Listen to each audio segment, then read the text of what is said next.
कि आज इस मामले में स्वाति तोमर ने सरेंडर किया है विजिलेंस ब्यूरो के सामने। और इनकी जो भूमिका अभी तक दर्शाई गई है, उस भूमिका के तहत इनके अकाउंट्स में 30 से 35 करोड़ रुपए इनके अकाउंट्स में आया था। और आगे अभी पूछताछ जारी है। अभी जस्ट इन्होंने सरेंडर किया है और पूछताछ के बाद इसमें जो है आगे के तथ्य सामने आएंगे। तो किसके समक्ष सरेंडर किया इन्होंने?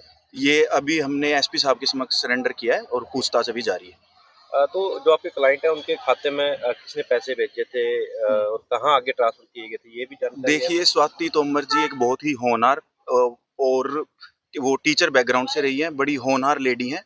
और इनको बस ट्रस्ट में इन्होंने अपने खाते दिए थे, वो भी कुछ और पिक्चर दिखा के दिए गए थे कि आपको कोई सब कॉन्ट्रैक्टर बनाया जा रहा है। और सब कॉन्ट्रैक्टर के तहत इनको कुछ डॉक्यूमेंट्स भी दिखाए गए थे। क्योंकि मैं आपको ये बता रहा हूँ कि वो होनहार हैं, पढ़ी लिखी हैं, तो एक दो जनरली चेक करना होता है कि कहीं से अगर पैसा आ रहा है तो आप ऐसे ही अकाउंट नहीं दोगे।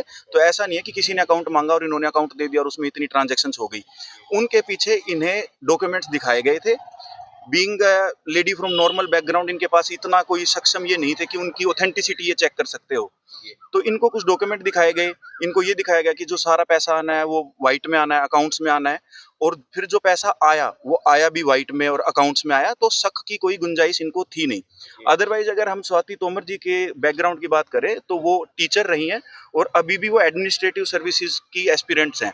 पहले भी उन्होंने वो एग्जाम्स वगैरह में अपीयर हुई हैं, सिर्फ 2-4 मार्क्स से वो रह गए थे। तो अकाउंट्स किसने मांगे थे, ब्लैंक चेक किसने मांगे थे जो?